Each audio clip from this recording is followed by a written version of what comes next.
Hello, അമ്മ മനസ്സിൻ്റെ പുതിയൊരു എപ്പിസോഡിലേക്ക് എല്ലാവർക്കും സ്വാഗതം. ചാനൽ ആദ്യമായിട്ട് കാണുന്നവരാണെങ്കിൽ ഒന്ന് സബ്സ്ക്രൈബ് ചെയ്തിട്ട് ലൈക്ക് ചെയ്യണേ.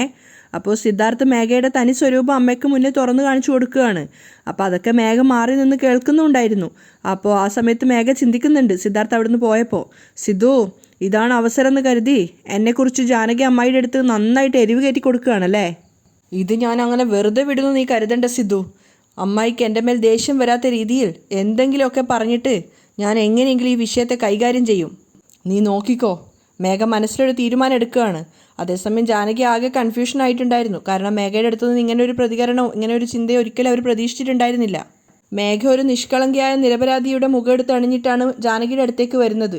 ജാനകിയുടെ വീൽ ചെയറിനടുത്ത് വന്നിരുന്ന് മുട്ടുകുത്തിയിരിക്കുകയാണ്. എന്നിട്ട് മേഘ വിളിക്കുന്നുണ്ട്, അമ്മായി. അത് കേട്ടപ്പോഴാണ് ജാനകി നോക്കുന്നത്. ആ മഹേഷ് എന്നെക്കുറിച്ച് എന്തൊക്കെയോ തെറ്റായിട്ടാണ് കരുതിയിരിക്കുന്നത്. അങ്ങനെ എന്തൊക്കെയാണ് അവൻ പറഞ്ഞിരിക്കുന്നത്. അതൊക്കെ വിശ്വസിച്ചു അമ്മായി നിങ്ങൾ?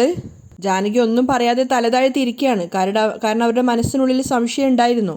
അപ്പോൾ മേഘ കരയുന്ന രീതിയിൽ പറയുന്നുണ്ട്, ഈ വീട്ടിലുള്ള മറ്റാരും വിശ്വസിച്ചാലും എനിക്കത് പ്രശ്നമില്ല അമ്മായി. പക്ഷേ നിങ്ങൾ വിശ്വസിക്കരുത്, അതാണ് എനിക്ക് ആവശ്യം. എൻ്റെ അമ്മയുടെ സ്ഥാനത്ത് കണ്ടിട്ടാണ് ഞാൻ പറയുന്നത്.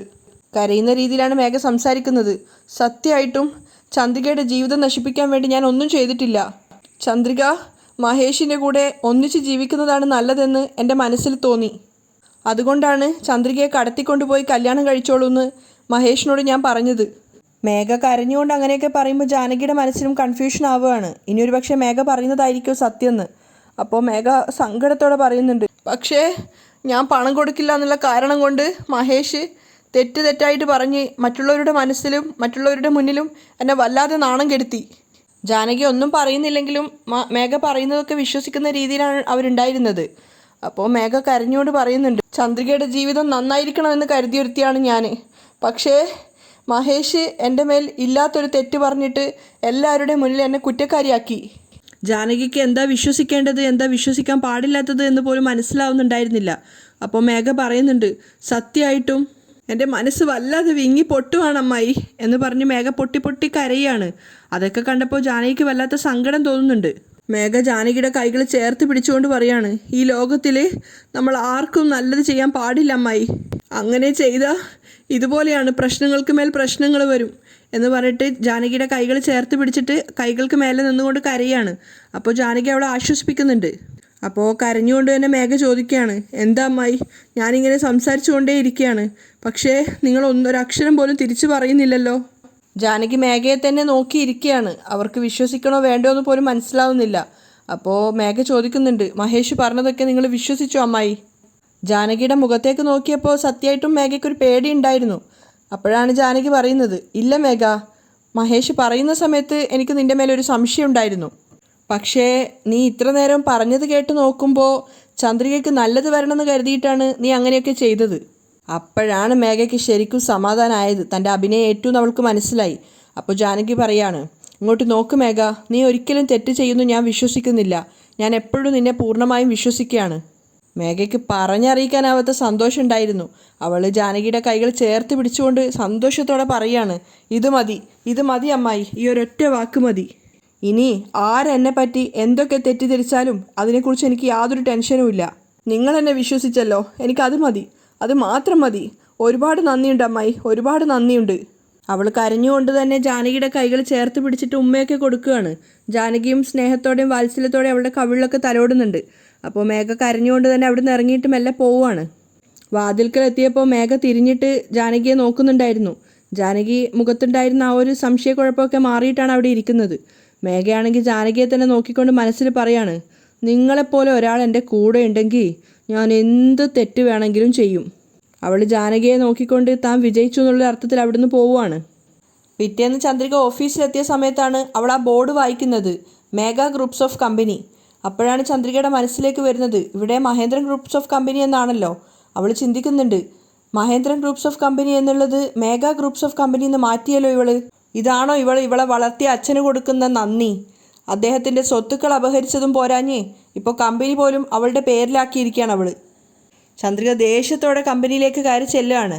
ആ സമയത്ത് മനോഹരൻ അവിടെ ഇരിക്കുന്ന സ്റ്റാഫുകൾക്കൊക്കെ ലഡു വിതരണം ചെയ്യുന്നുണ്ടായിരുന്നു. എല്ലാവരും ലഡു എടുത്തുകൊണ്ടിരിക്കുമ്പോഴാണ് മനോഹരൻ പറയുന്നത്, ഒരു ഹാപ്പി ന്യൂസ് ഉണ്ട്. ഇനി ഈ കമ്പനിയുടെ പേര് മെഗാ ഗ്രൂപ്പ്സ് ഓഫ് കമ്പനി എന്നാണ്. സ്റ്റാഫുകൾക്ക് ലഡു കൊടുത്തുകൊണ്ടിരിക്കുമ്പോഴാണ് ചന്ദ്രിക ദേഷ്യത്തോടെ അങ്ങോട്ടേക്ക് വരുന്നത് മനോഹരൻ കാണുന്നത്. മനോഹരൻ കളിയാക്കിക്കൊണ്ട് ചോദിക്കുന്നുണ്ട്, എന്താ ചന്ദ്രിക ഇതുവഴി വരുന്നത്? ഇനി അങ്ങോട്ട് ഇത് മഹേന്ദ്രൻ ഗ്രൂപ്പ്സ് ഓഫ് കമ്പനി അല്ല, mega groups of company. Chandrika ദേഷ്യത്തോടെ അയാളെ നോക്കുകയാണ്. അപ്പോൾ മനോഹരൻ പറയുന്നുണ്ട്, ആ സന്തോഷം കൊണ്ടാടാൻ വേണ്ടിയിട്ടാണ് എല്ലാവർക്കും ലഡു കൊടുക്കുന്നത്. നീയും വേണം ഒരു ലഡു എടുത്തോ. അപ്പോൾ ദേഷ്യത്തോടെ അയാളെ നോക്കുമ്പോൾ അയാൾ ചോദിക്കുന്നുണ്ട്, എന്താ നീ ഇങ്ങനെ നോക്കുന്നത്? മെഗാ ഗ്രൂപ്പ്സ് ഓഫ് കമ്പനി എന്നുള്ള പേര് കേട്ടാൽ തന്നെ സുമ്മ വിറക്കും. അയാളുടെ ആ ഒരു പ്രസംഗം കൂടെ കേട്ടപ്പോൾ ചന്ദ്രികയുടെ ദേഷ്യം ഒന്നുകൂടെ ഇരട്ടിക്കുകയാണ്. അവൾ ആ ലഡുയുടെ പാത്രം ഒറ്റ തട്ടിന് താഴ്ത്തി കിട്ടിയിട്ടുണ്ടായിരുന്നു. എന്നിട്ട് ദേഷ്യത്തോടെ മേഘയുടെ ക്യാബിനിലേക്ക് പോകുന്നുണ്ട്. ലഡു ഇഷ്ടമല്ലെങ്കിൽ വേറെ എന്തെങ്കിലും വാങ്ങിത്തരില്ലേ? അതിൽ ലഡു തട്ടിയിട്ടിട്ട് പോകണോ? മനോഹരൻ സ്വയം പറയാണ്. മേഘയുടെ ക്യാബിനിൽ വന്നിട്ട് ചന്ദ്രിക പൊട്ടിത്തെറിക്കുന്നുണ്ട്. എന്താ മേഘ, നീ എന്താ നിന്റെ മനസ്സിൽ വിചാരിച്ചു വെച്ചിരിക്കുന്നത്? മഹേന്ദ്രൻ ഗ്രൂപ്പ് ഓഫ് കമ്പനി എന്നുള്ള പേര് എന്തിനു വേണ്ടിയിട്ടാണ് മെഗാ ഗ്രൂപ്പ്സ് ഓഫ് കമ്പനി എന്ന് മാറ്റിയത്? മേഘ കളിയാക്കിക്കൊണ്ട് ചന്ദ്രികയെ നോക്കുകയാണ്. എന്നിട്ട് ചോദിക്കുന്നുണ്ട്, ഇതെന്ത് ചോദ്യ? ഇത് എൻ്റെ കമ്പനിയാണ്. എൻ്റെ കമ്പനി എൻ്റെ പേരിലിരിക്കുന്നതല്ലേ ന്യായം? ഇനി അങ്ങോട്ട് ഈ കമ്പനിക്കും നിൻ്റെ അച്ഛനും യാതൊരു ബന്ധവും ഇല്ല. ചന്ദ്രികയെ നോക്കിയിട്ട് വെല്ലുവിളിക്കുന്ന രീതിയിലാണ് മേഘ പറയുന്നത്. മനസ്സിലായോ?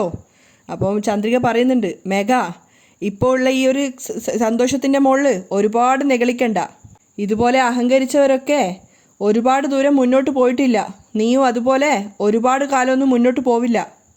മേഘ അതിന് മറുപടിയൊന്നും കൊടുക്കാതെ കളിയാക്കി ചിരിക്കുകയാണ്. അപ്പോൾ ചന്ദ്രിക ദേഷ്യത്തോടെ പറയുന്നുണ്ട്, നീ ഇപ്പോൾ അഹങ്കാരത്തോടെ ഇരിക്കുന്ന ഈ കസേരയില്ലേ, അതുപോലും എൻ്റെ അച്ഛൻ കഷ്ടപ്പെട്ട് വിയർപ്പ് ചിന്തി ഉണ്ടാക്കിയതാണ്. അയ്യോ ആണോ? മേഘ പരിഹസിക്കുകയാണ്. അദ്ദേഹം കഷ്ടപ്പെട്ടുണ്ടാക്കിയ ആ കസേരയിൽ ഇരുന്നിട്ട് അദ്ദേഹത്തിൻ്റെ പേര് തന്നെ മാറ്റുന്നത് വലിയ ന്യായമുള്ള കാര്യമൊന്നുമല്ല. ചന്ദ്രിക പറയുന്നുണ്ട്, നീ സ്വന്തം മകളല്ലെന്ന് അറിഞ്ഞിട്ടും അവരെത്ര കാലത്തോളം നിന്നെ അങ്ങനെ തന്നെയാണ് കൊണ്ടു നടന്നത് അറിയോ നിനക്ക്? പക്ഷെ നീ നന്നായിട്ട് അവരെ ചീറ്റ് ചെയ്തു. നീ അവർക്ക് ചെയ്ത ദ്രോഹത്തിനൊക്കെ ചേർത്ത് ദൈവം ഒരു ദിവസം നിന്നോട് കണക്ക് ചോദിക്കും. അപ്പോൾ മേഘ കളിയാക്കിയിട്ട് പറയാണ്, ശരി ശരി, അത് പിടിക്കപ്പെടുന്ന അന്ന് നോക്കാം. ഇപ്പം നീ ഇവിടുന്ന് ഇറങ്ങി പോവാൻ നോക്ക്. മേഘ അവളോട് കളിയാക്കിക്കൊണ്ട് പറയാണ്. അപ്പോഴാണ് ചന്ദ്രയുടെ ഫോൺ റിങ് ചെയ്യുന്നത്. എടുത്തു നോക്കുന്ന സമയത്ത് സിദ്ധാർത്ഥായിരുന്നു. പറയൂ സർ. ശരി സർ, ഞാൻ വരാം സർ എന്നൊക്കെ പറഞ്ഞിട്ടാണ് ചന്ദ്രിക കോൾ കട്ട് ചെയ്യുന്നത്. അതിനുശേഷവും ചന്ദ്രിക മേഘയോട് പറയുന്നുണ്ട്, മേഘ ഇതിനെല്ലാം എത്രയും പെട്ടെന്ന് നീ അനുഭവിക്കും. ഞാൻ അനുഭവിക്കുന്നതൊക്കെ അവിടെ നിൽക്കട്ടെ. നീ പഴയ ഓർമ്മയിൽ ഈ ഓഫീസിൻ്റെ ഭാഗത്തോട്ടേക്കൊന്നും വരരുത്.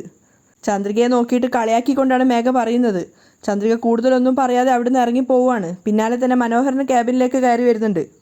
മനോഹരൻ മേഘയോട് ചോദിക്കുകയാണ്, എന്താ മേഘ, അവളുടെ അച്ഛൻ്റെ പേര് മാറ്റിയത് കാരണം അവൾക്ക് ദേഷ്യമാണോ?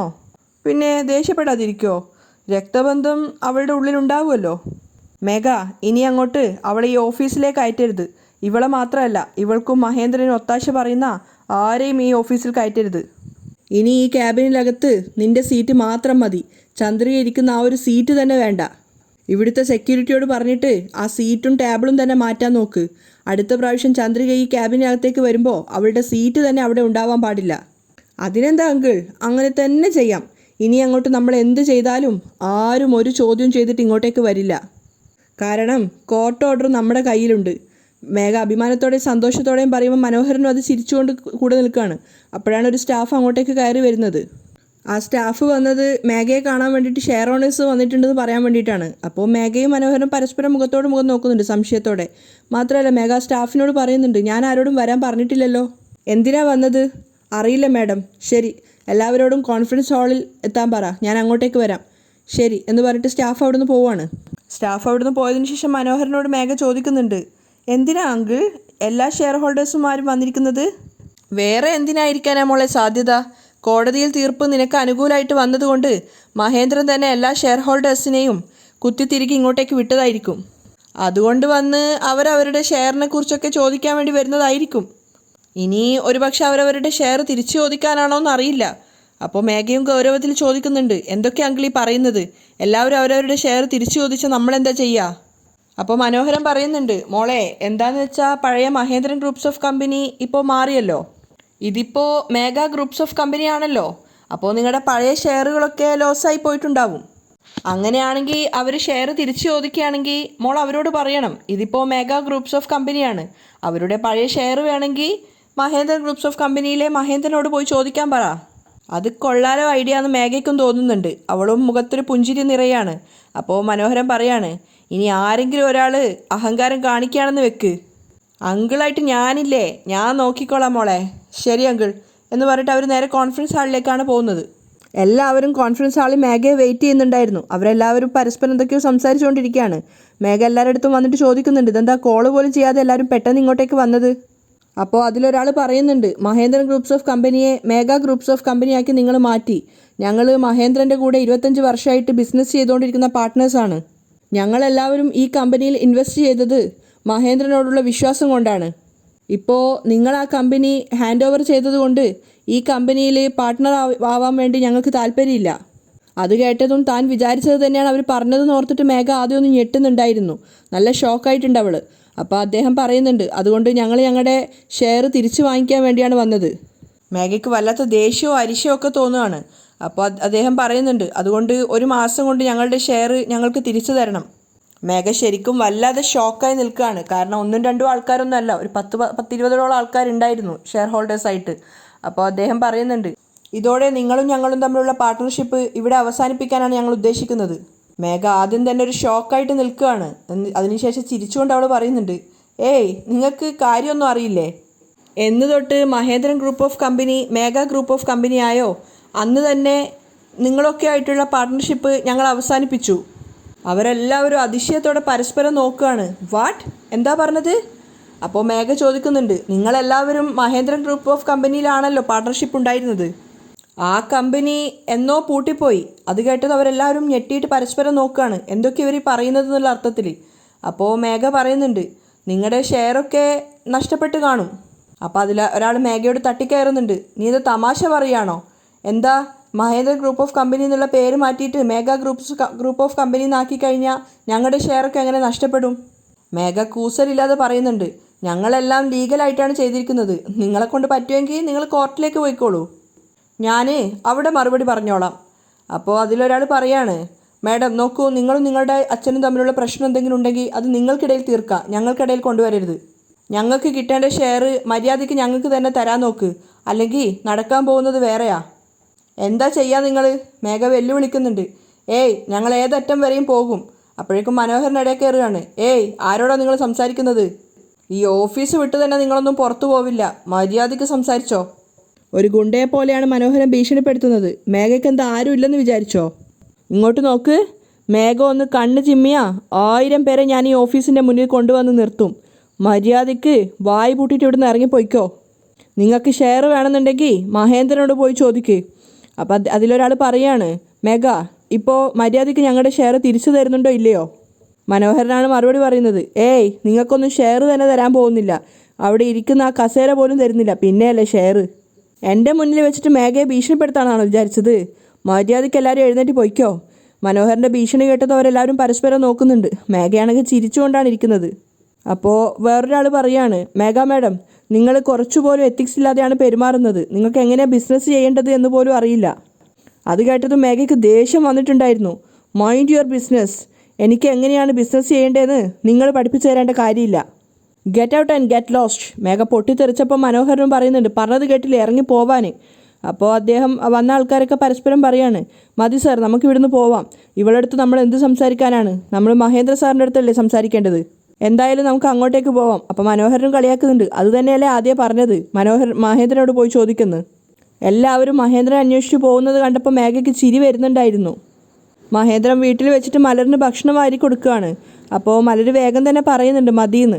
എന്തുകൊണ്ടാണ് വേണ്ടാത്തതെന്ന് ചോദിച്ചപ്പോൾ മലർ സങ്കടത്തോടെ പറയാണ്, മുൻപൊക്കെ അമ്മ എനിക്ക് ഭക്ഷണം വാരി തരുമായിരുന്നു, പക്ഷേ ഇപ്പോൾ അമ്മ എനിക്ക് ഭക്ഷണമൊന്നും വാരി തരാറില്ല, സിദ്ധുവിൻ്റെ കൂടെയാണ് എപ്പോഴും. മഹേന്ദ്രൻ സങ്കടത്തോടെ മലറിനെ നോക്കുകയാണ്. അപ്പോൾ മലർ പറയുന്നുണ്ട്, അമ്മ എന്നെ മറന്നു, അങ്ങനെ പറയരുതേടാ മോളെ.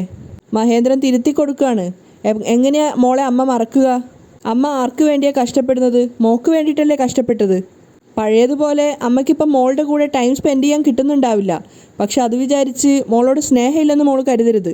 ബിസിനസ്സിൽ ഇനിയും അമ്മയ്ക്ക് ഒരുപാട് ദൂരം മുന്നോട്ട് പോകാനുണ്ട്. അതുകൊണ്ടാണ് അമ്മ മോളെ ഗൗനിക്കാത്തതെന്ന് മോളും മനസ്സിലാക്കണം. മോൾക്ക് എന്ത് വേണമെങ്കിലും മുത്തശ്ശിയോടോ എന്നോടോ ചോദിച്ചാൽ പോരെ, ഞങ്ങൾ എപ്പോഴും മോളുടെ കൂടെ ഇല്ലേ. ശരി മുത്തശ്ശ, കൂടുതലായിട്ടൊന്നും പറയാതെ മല്ലന എഴുന്നേറ്റ് അവിടുന്ന് പോവാണ്. അപ്പോഴേക്കും ഷെയർ ഹോൾഡേഴ്സൊക്കെ ചന്ദ്രികയുടെ വീട്ടിലെത്തിയിട്ടുണ്ടായിരുന്നു. മഹേന്ദ്രൻ സർ അവർ പുറത്തുനിന്ന് വിളിക്കുന്നത് കേട്ടിട്ടാണ് മഹേന്ദ്രൻ അങ്ങോട്ടേക്ക് പോകുന്നത്. എല്ലാവരും പരസ്പരം അഭിവാദ്യം ചെയ്യാണ്. അകത്തേക്ക് ക്ഷണിക്കുന്ന സമയത്ത് എല്ലാവരും ചന്ദ്രികയുടെ വീടിൻ്റെ അകഭാഗം നോക്കുന്നുണ്ടായിരുന്നു. അപ്പോൾ മഹേന്ദ്രൻ ചിരിച്ചുകൊണ്ട് പറയാണ്, ഓ, ആ വീട്ടിലേക്ക് ക്ഷണിക്കാതെ ഈ വീട്ടിലേക്ക് എന്താ ക്ഷണിക്കുന്നതെന്നാണോ നോക്കുന്നത്? കുറച്ച് നാൾ മാത്രം സർ, അത് കഴിഞ്ഞാൽ എല്ലാം ശരിയാവും. അകത്തേക്ക് വാ. കുഴപ്പമില്ല സർ, ഞങ്ങൾ ഇവിടെ നിന്നോളാം. കോർട്ടിൽ മേഘയ്ക്ക് അനുകൂലമായിട്ടാണ് വിധി വന്നതെന്ന് കേട്ടു. ഇപ്പോഴത്തെ നിങ്ങളുടെ അവസ്ഥ ഞങ്ങൾക്കറിയാം. അതുകൊണ്ട് ഞങ്ങളിന്ന് ഓഫീസിൽ പോയിട്ടുണ്ടായിരുന്നു. അവിടെ എത്തിയപ്പോഴാണ് മനസ്സിലായത് വീട് മാത്രമല്ല, കമ്പനി പോലും ഇപ്പോൾ മേഘയുടെ പേരിലാണെന്ന്. അവിടെ ചെന്ന് ഞങ്ങളുടെ ഷെയർ തിരിച്ചു ചോദിച്ച സമയത്ത് മേഘ വളരെ മോശമായിട്ടാണ് ഞങ്ങളോട് പെരുമാറിയത്. ഇപ്പോൾ അത് മഹേന്ദ്രൻ ഗ്രൂപ്പ്സ് ഓഫ് കമ്പനി അല്ലെന്നും മേഘയുടേതാണെന്നും മഹേന്ദ്രൻ ഗ്രൂപ്പ്സ് ഓഫ് കമ്പനി അവിടുന്ന് എന്നേക്കുമായി പോയി എന്നൊക്കെയാണ് ഞങ്ങളോട് പറഞ്ഞത്. അപ്പോൾ മഹേന്ദ്രൻ അവരോട് പറയുന്നുണ്ട്, നിങ്ങളോട് എന്താ മറുപടി പറയേണ്ടതെന്ന് എനിക്കറിയില്ല. എൻ്റെ കയ്യിൽ നിങ്ങൾക്ക് തരാനുള്ള പണം ഉണ്ടായിരുന്നെങ്കിൽ ഞാൻ തീർച്ചയായിട്ടും തിരിച്ചു തരുമായിരുന്നു. നിങ്ങളെല്ലാവരും എന്നോട് ക്ഷമിക്കണം. അപ്പോൾ അവർ പറയുന്നുണ്ട്, നിങ്ങളുടെ ക്ഷമ ഞങ്ങൾ സ്വീകരിക്കുന്നു, പക്ഷേ ക്ഷമ കൊണ്ട് മാത്രം കാര്യമില്ല. ഞങ്ങൾക്ക് ഞങ്ങളുടെ പണം, ഞങ്ങളുടെ ഷെയർ തിരിച്ചു തരിക തന്നെ വേണം. ഇനി എന്തായാലും നിങ്ങൾക്ക് തിരിച്ച് കമ്പനി കിട്ടില്ല എന്നുള്ളത് ഞങ്ങൾക്ക് മനസ്സിലായി എന്ന് പറഞ്ഞിട്ടാണ് അവർ പോകുന്നത്. അത് കേട്ടത് മഹേന്ദ്രൻ ആകെ ഷോക്കാവുകയാണ്. കാരണം ഇത്രയും ഷെയർ ഹോൾഡേഴ്സിന് ഒരുപാട് ലക്ഷക്കണക്കിന് രൂപയോളം കൊടുക്കണം എന്നുള്ളത് അദ്ദേഹത്തിന് അറിയായിരുന്നു. അതൊക്കെ താൻ എവിടെ നിന്ന് ഉണ്ടാക്കും എന്നുള്ള ആലോചിച്ചാണ് അദ്ദേഹം ആകെ ടെൻഷൻ ആവുന്നത്. അവിടെയാണ് ഇന്നത്തെ എപ്പിസോഡ് വൈൻഡപ്പ് ചെയ്യുന്നതും.